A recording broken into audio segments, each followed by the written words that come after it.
Hi ihr Lieben, hier kommt ein weiteres Video aus der sehr unregelmäßigen Reihe Einmal eins der Effekte, von der es auch schon das Phaser-Video vor ein paar Wochen gab. Und heute soll es mal um es war mein allererster Effekt tatsächlich, und zwar das Wah-Wah gehen. Und ich zeige euch gerade mal, was ich da so spiele.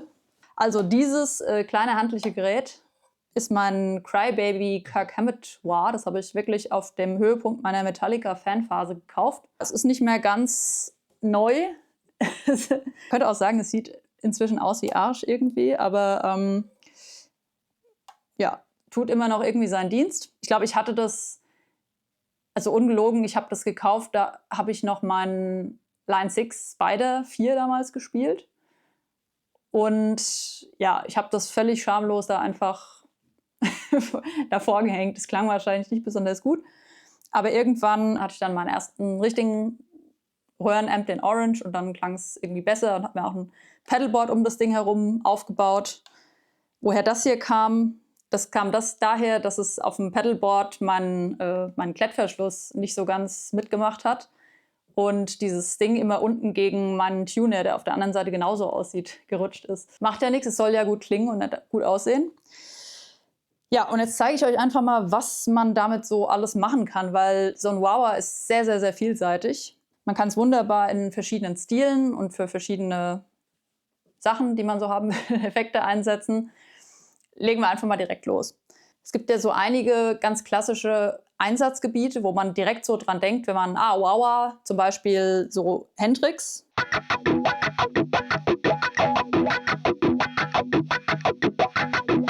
Ne, kennt man ja. Ich würde es sogar, wenn es ein bisschen funkiger sein soll, eher ein bisschen mit Cleaner machen.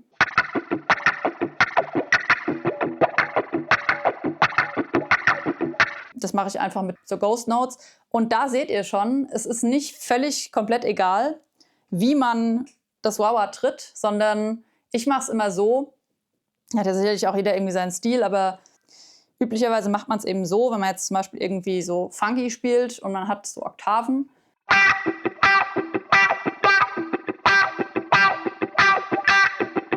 Dann schaue ich immer, dass ich die Anschläge, die offen klingen, also wo ich die Oktav spiele, dass ich da immer das Wah-Wah oben anschlagen lasse.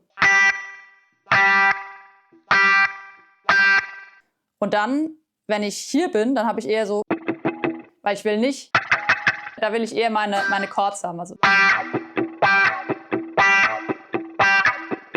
beziehungsweise finde ich es dann cool, wenn die erste Ghost Note, wenn die sozusagen auf dem Rückweg entsteht.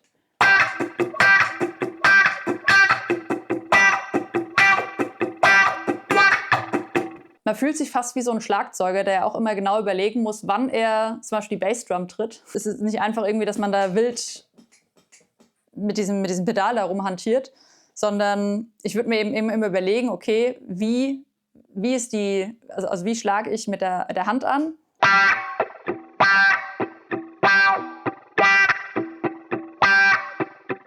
Beziehungsweise ist es sogar ein bisschen dagegen. Also ich mache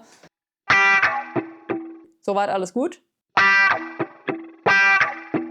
Bisher waren jetzt immer alle offenen auf einem Downstroke. Also bisher war es immer so. Und jetzt der letzte ist aber.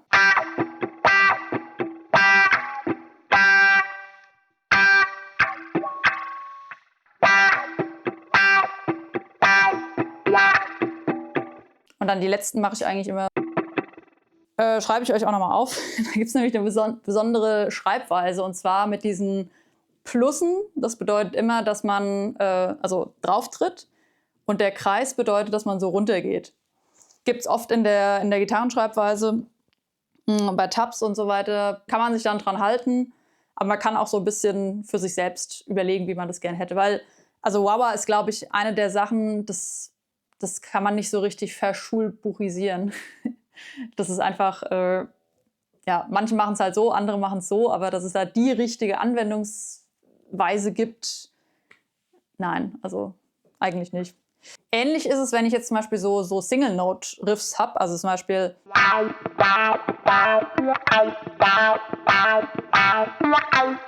Dann versuche ich auch immer die.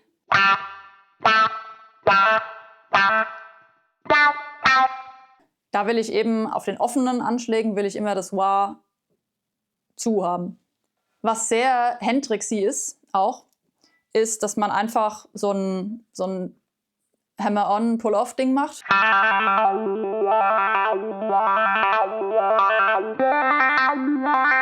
Das ist tatsächlich ein bisschen so wie bei dem Phaser auch, falls ihr euch da noch erinnert dran oder falls ihr es nochmal gucken wollt.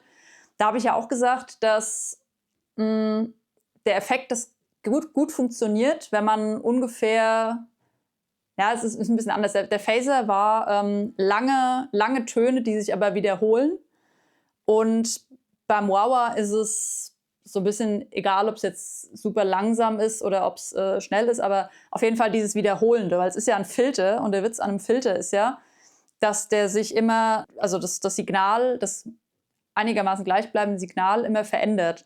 Und das ist eben das Coole daran. Ne? Also normalerweise klänge das so.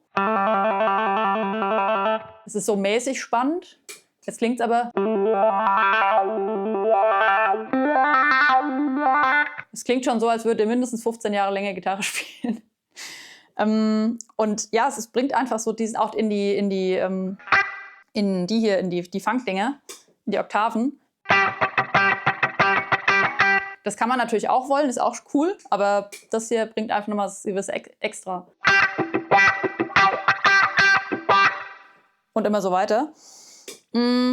Wo ich es noch sehr gerne einsetze, ist zum Beispiel bei Soli, da kann man so bestimmte, ja, so bestimmte Tricks machen, irgendwie, die halt immer gut funktionieren. Zum Beispiel das sogenannte, also ich nenne das Kotzen. Anmachen.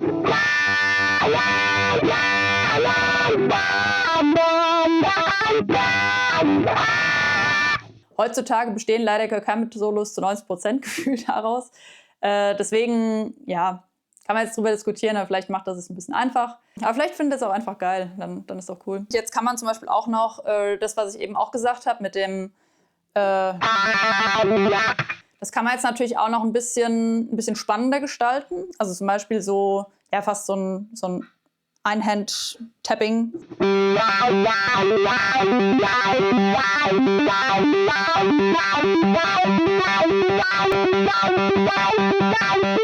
habe jetzt, glaube ich, nicht ganz korrekt gestartet, aber im Prinzip ist auch da die Idee, dass man sich innerhalb eines Zyklus sozusagen, der aus runter und hoch besteht, sich so ein bestimmtes Pattern ausdenkt. Also zum Beispiel könnte das sein, vielleicht einfach das. Mache ich dann eben anhand der Tonleiter, gehe ich dann hoch.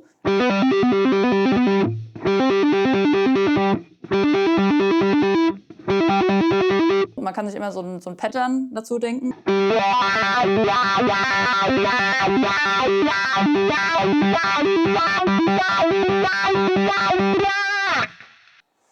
Und dann klingt es eben irgendwie auch cool. Ich habe jetzt noch was bei einem Song von mir gemacht, der mixt den wir gerade aufgenommen haben, oder den ich gerade aufgenommen habe im Studio.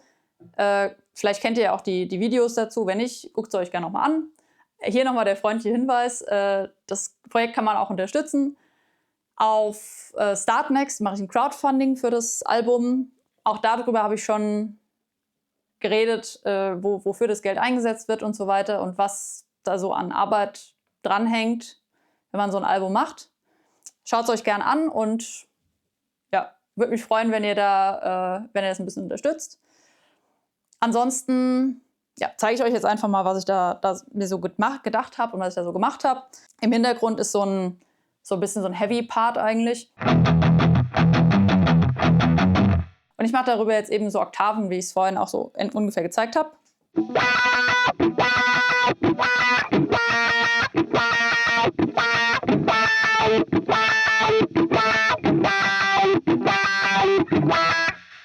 Dann kommt der zweite Teil, der geht dann so. Ja, das ist dann so ein einfach so ein ja, bisschen effektheischendes. Dann immer so weiter. Und dann kommt der dritte Teil und das ist einfach nur dann going crazy, irgendwie so. Bitte auch immer, also mache ich auch immer mit dem Gesichtsausdruck dazu, sonst funktioniert es nicht.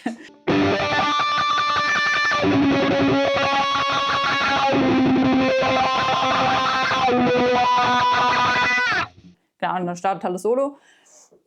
Auch hier wieder, die hohen sind, mache ich so. Und dann kommt das, alles was so ist. Auch hier wieder, ich habe ja neulich mein Nebengeräusch-Video gemacht. Habe ich hier mit dem Mittelfinger gedämpft. Damit es halt nicht so klingt. Ne, das wäre ja Katastrophe. Deswegen immer der hier dämpft mit und dann macht er. Und natürlich bei den müssen eben die beiden Finger leicht gelockert werden. Aber übrigens, soundmäßig bin ich im, das seht ihr hier, Moment, jetzt hatten wir schon mal das Handy zusätzlich hingestellt, ne? Und dann muss man es auch nutzen. Ja, das Setup sieht folgendermaßen aus, eben, ich gehe von der Gitarre ins Crybaby und dann von da in den FM3. Ich habe auch noch so ein Lele Expression Pedal, das kann man da auch wunderbar bequem einstellen, dann hat man noch ein paar Einstellmöglichkeiten, weil an dem Ding kann man wirklich nichts einstellen. Ist auch nicht schlimm, es klingt halt schon gut, wie es ist. Aber ja, manchmal möchte man ein bisschen die Frequenz oder was auch immer, die Phase dann einstellen und dann bietet sich das an, dass man noch ein bisschen Möglichkeiten hat. Ich wollte euch jetzt einfach auch mal, weil es einfach auch sauschön aussieht, mein uraltes Pedal hier zeigen. Das waren mal so ein paar der ja vielleicht beliebtesten Einsatzmöglichkeiten fürs Wah-Wah, die man auch immer wieder irgendwie hört, gerade im Classic Rock oder auch im Funk oder im Metal auch mal. Wah-Wah ist voll die Geschmackssache. Ich glaube, es gibt auch, also Wah-Wah, an dem Effekt scheiden sich so die Geister. Den liebt man entweder oder man hasst ihn. Ich gehöre halt eher zum Lager, das ihn liebt. Aber es gibt auch viele Leute, die sagen irgendwie, das klingt immer gleich und so. Es stimmt nicht. Oder noch besser gefällt mir immer, wenn man versucht, damit irgendwas zu kompensieren oder so. Und das sind die Leute, die am lautesten irgendwo überall Delay draufknallen und so, was ja genauso so ein Guitar Hero-Effekt ist, mit dem man einiges verschleiern kann. Ja, ihr könnt ja mal erzählen, was so eure Erfahrungen mit Wah-Wahs sind oder wo ihr die gerne einsetzt, ob ihr die schon mal eingesetzt habt. Und ja, sonst lasse ich euch einfach mal mit oder ohne Wah-Wah alleine und wünsche euch viel Spaß. Und wie immer natürlich der Hinweis, wenn euch das Video gefallen hat und ihr mehr davon sehen wollt, dann liked gerne das Video und abonniert den Kanal. Und ja, drückt auch diese Glocke, das ist irgendwie total wichtig, weil YouTube sonst euch keine neuen Videos anzeigt, warum auch immer. Und es gibt noch eine kleine Ankündigung. Manche haben sich schon gefragt, wann es denn endlich mal einen Podcast gibt. Und tatsächlich gibt es den jetzt. Der Toni von Tonis Guitar Hangout und von Gitarren-Toni und ich haben einen Podcast-Kanal gestartet, der nennt sich Seitengeflüster. Da reden wir über alle möglichen Themen wie Spielen in Bands, Vorbereitung auf Gigs und so weiter. Wir haben schon eine Folge über Griffbrettnavigation und ja, wenn euch sowas interessiert, dann gerne mal ein Abo dalassen. Und wir sehen uns dann vielleicht irgendwie bei einer nächsten Folge von Einmaleins der Effekte, was auch immer, oder einem ganz anderen Video. Ich mache immer sehr verschiedene Sachen. Genau, schaltet gerne wieder ein und dann bis zum nächsten Mal.